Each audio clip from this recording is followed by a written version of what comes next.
ఈరోజు సాక్షి పేపర్లో నిన్న హైకోర్టు చేసిన సంచలనమైన వ్యాఖ్యల గురించి అంటే ఆంధ్రప్రదేశ్ రాష్ట్రంలో కూటమి ప్రభుత్వం ప్రైవేటు పెట్టుబడిదారులకి కంపెనీలకి కేటాయిస్తున్న భూములపైన సంచలనమైన వ్యాఖ్యలు చేసింది. అది కూడా 99 పైసలకి 1 ఎకరం భూమి ఏ విధంగా రియల్ ఎస్టేట్ కంపెనీకి రహేజా అనే రియల్ ఎస్టేట్ కంపెనీకి కేటాయింపులు చేస్తారు, దీన్ని ఎట్లా సమర్థించుకుంటారని హైకోర్టు సూటిగా ప్రభుత్వాన్ని అడిగింది.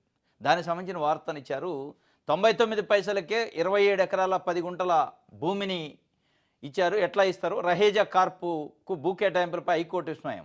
99 పైసలకే 27 ఎకరాల అని చెప్పి క్వశ్చన్ మార్క్ వేసింది.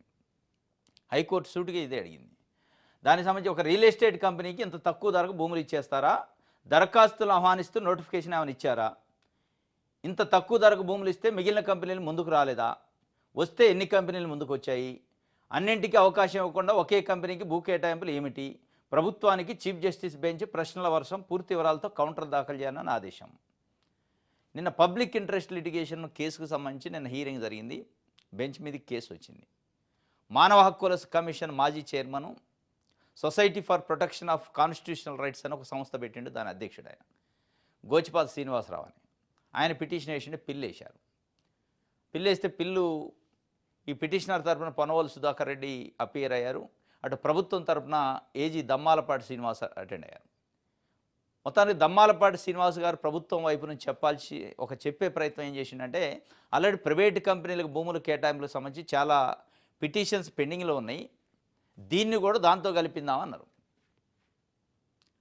అనగానే ఈయన పొన్నవోలు సుధాకర్ రెడ్డి గారు పిటిషన్ తరపున వాదించిన అడ్వకేట్ ఏమన్నాడంటే, లేదు మిగతా పిటిషన్స్ వేరు, ఇది వేరు.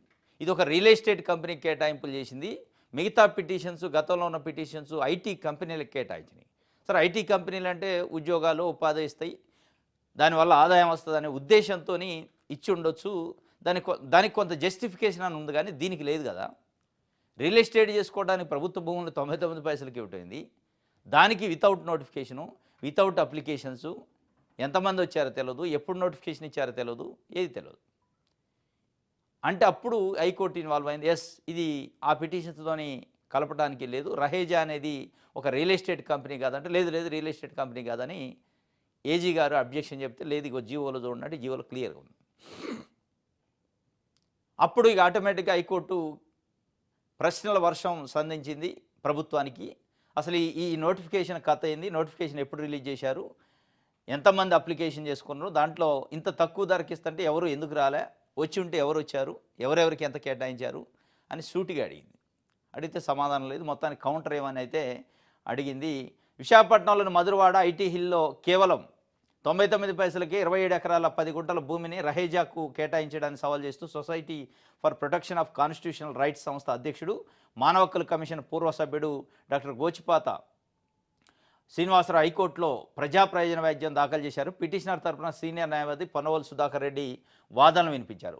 వాదనలో ముఖ్యాంశాలు: పొన్నవోలు వాదనల సమయంలో రాష్ట్ర ప్రభుత్వం తరపున advocate general AG Dammalapati Srinivas స్పందిస్తూ, కంపెనీలకు భూ కేటాయింపులపై ఇప్పటికే ప్రజా ప్రయోజన వ్యాజ్యాలు దాఖలై ఉన్నాయని, ప్రస్తుతం వ్యాజ్యంలో కూడా పిటిషనర్ భూ కేటాయింపుల విధానాన్ని సవాల్ చేశారని వివరించారు. అలా అయితే ఆ వ్యాజ్యాలతో కలిపి వ్యాజ్యాన్ని కూడా వింటామని ధర్మాసనం స్పష్టం చేసింది. ఈ సమయంలో పొన్నవోలు జోక్యం చేసుకుంటూ, ఇది రియల్ ఎస్టేట్ కంపెనీకి భూములు కేటాయించిన వ్యవహారం అని తెలిపారు. గతంలో దాఖలు చేసిన వ్యాజ్యాలు పలు ఐటీ కంపెనీలకు భూ కేటాయింపులపై దాఖలైనవి అని వివరించారు. దీంతో ధర్మాసనం విచారణ కొనసాగించింది. రహేజా రియల్ ఎస్టేట్ సంస్థ కాదని ఏజీ చెప్తుండగా, పొన్నవోలు అడ్డుపడుతూ అది రియల్ ఎస్టేట్ కంపెనీ అని, కావాలంటే జీవో నెంబర్ 204ను చూడాలని, అందులో రియల్ ఎస్టేట్ కంపెనీ అని స్పష్టంగా ఉందని చెప్పారు. ప్రభుత్వం భూ కేటాయింపులతో సరిపెట్టలేదని, ప్రోత్సాహకాలుగా సదరు రియల్ ఎస్టేట్ కంపెనీకి ఎదురుగా 91,02,00,000 చెల్లిస్తుందని వివరించారు. ఈ మొత్తాన్ని ఏ క్షణమైన విడుదల చేసే అవకాశం ఉందని, అందువల్ల తగిన మధ్యంతర ఉత్తర్వులు జారీ చేయాలని కోరారు. పొన్నవోలు పాయింట్ సరైందనని, అయితే ప్రభుత్వం కౌంటర్ దాఖలు చేసిన తర్వాత అన్ని విషయాలను పరిశీలిస్తామని పొన్నవోలుకు ధర్మాసనం స్పష్టించింది. భూములే కాదు, 99 పైసలకు భూమి ఇయటమే రియల్ ఎస్టేట్ సంస్థకి అదొక పెద్ద కుట్ర ఉంది, కుంభకోణం అన్నట్టు. దాంతోపాటు ఇంకో 91,02,00,000 రూపాయలు ప్రోత్సాహకాలు ఇస్తున్నారట. ఇది అసలు ఎటు తీసుకెళ్తారు రాష్ట్రాన్ని? ఒకవైపు పాపం అమరావతిలో ఉన్న రైతులు 3 పంటలు పండే భూముల్ని మీ పిలుపు మేరకు చంద్రబాబు నాయుడు గారి పిలుపు మేరకు భూములు రాజధాని కోసం ఇస్తే వాళ్ళకి 11 సంవత్సరాలైంది భూములు ఇచ్చి ఇంతవరకు వాళ్ళకి దిక్కు లేదు, దివాణం లేదు. ఆ ప్లాట్ ఎక్కడ ఉందో తెలియదు. ఉన్న ప్లాట్ అయితేనే అమ్ముకోవటానికి లేదు. రిటర్నబుల్ ప్లాట్లు అనేక కొర్రీలు, కోతలు, ఇబ్బందులు, కష్టాలు, నష్టాలు. వాళ్ళనే అక్కడ కష్టాలు నష్టాలు పాలు చేస్తుంటారు. ఇక్కడ తీసుకొచ్చి ప్రైవేట్ రియల్ ఎస్టేట్ కంపెనీకి 99 పైసలకు భూములు ఇస్తుంటారు. ఈ శ్రద్ధ ఇట్లా ప్రైవేట్ కంపెనీలకు భూములు ఇచ్చే శ్రద్ధ జీవో నెంబర్ 204 ఇంకోటో XYZ ఏదో జారీ చేసుకుంటూ ఓవర్ నైట్లో భూములు కేటాయిస్తున్నారు కదా, వాళ్ళపైన ఎందుకు లేదు మీకు శ్రద్ధ? అమరావతి కోసం మీరు ఇచ్చిన పిలుపు మేరకు 28,000 మంది రైతులు ముందుకొచ్చి భూమి ఇస్తే అక్కడ అమరావతి లేదు, కన్స్ట్రక్షన్ లేదు, అసలు అమరావతికి క్యాపిటల్ అనే గుర్తింపు లేదు ఇంతవరకు. దానికి అమరావతి అని గవర్నమెంట్ ఆఫ్ ఇండియా దృష్టిలో గుర్తింపే లేదు, డెవలప్మెంటే లేదు. మళ్ళీ ఇంకో 44,000 ఎకరాలు కావాలని మళ్ళీ ఒక భూ సమీకరణ స్టార్ట్ చేశారు. అసలు వాళ్ళకి భద్రత ఎక్కడుంది? అమరావతి రైతులు భూములు ఇచ్చిన వాళ్ళకి ఇగో ఇన్ని సంవత్సరాల కాల పరిమితిలోకి మీకు డెవలప్మెంట్ చేసి ఇవ్వకపోతే మీ భూమి మీకు ఇస్తాం, లేదా మీకు చట్టబద్ధమైన హక్కు ఇట్లా కల్పిస్తాం, మీ హక్కులు ఈ విధంగా కాపాడపడతాయి అని చెప్పి ఎక్కడ ఉంది? CRD యాక్ట్లో ఎక్కడా లేదు. భూములు తీసుకునే వరకే ఉంది, కానీ దానికి సంబంధించి వాళ్ళ హక్కుల్ని హరించేశారు. ఆ హక్కుల గురించి మాట్లాడేవాళ్ళు లేరు, అడిగేవాళ్ళు లేరు, అడిగితే వినేటోడు కూడా లేడు. కానీ ఇక్కడ 99 పైసలు భూములు ఇస్తారు, కోర్టులు చివాట్లు పెడతాయి. ఒక రకంగా కోర్టు చాలా కీలకమైన వ్యాఖ్యలు. 99 పైసలకి రియల్ ఎస్టేట్ సంస్థకి భూములు ఇవ్వటం ఏంది?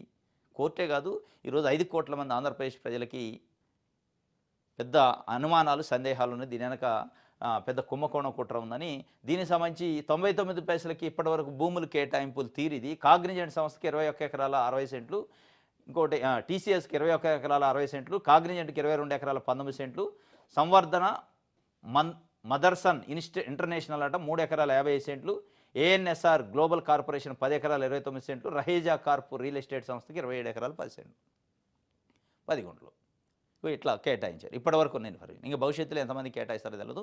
ఇది ఇప్పటికైనా చంద్రబాబు నాయుడు గారు పునరాలోచన చేసుకొని ఈ 99 పైసలకి పప్పు బెల్లం లెక్క ప్రజల భూమిని, ప్రభుత్వం భూమిని ధారాదత్తం చేయదు. ఇప్పుడు మొత్తం ఎపిసోడ్లో చూస్తే ఏ రాజకీయ నాయకుడు కూడా ప్రైవేట్ కంపెనీల కోసం, రాజధాని కోసం, లేదా ప్రభుత్వ కార్యకలాపాల కోసం 1 సెంట్ అంటే 1 సెంటు భూమి దానం చేయరు. అత్యంత సంపన్నమైన ముఖ్యమంత్రుల జాబితాలో ఉండదు కదా చంద్రబాబు నాయుడు గారు. చేస్తారా? ఏదైనా 1 ఎకరం దానం చేస్తారా? చేయరు.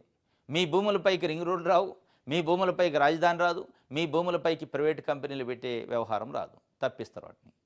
ఇక మీరు నీతులు చెప్తారు. 99 పైసలకి ఈరోజు ప్రజల ఆస్తి అది తీసుకుపోయి ప్రైవేట్ కంపెనీల చేతుల్లో రియల్ ఎస్టేట్ వ్యాపారం వెంచర్లు చేసుకునే వాళ్ళ, బిల్డింగ్లు కట్టే వాళ్ళ చేతులు పెట్టారంటే దాని అర్థం ఏంటి అనేది అర్థం చేసుకోవాలి. ఇప్పటికైనా మార్పు రావాలి. ప్రశ్నిస్తా అని పార్టీ పెట్టిన పవన్ కళ్యాణ్ గారు ప్రశ్నించాలి దీనిపైన. ఇది ఒక వార్త అయితే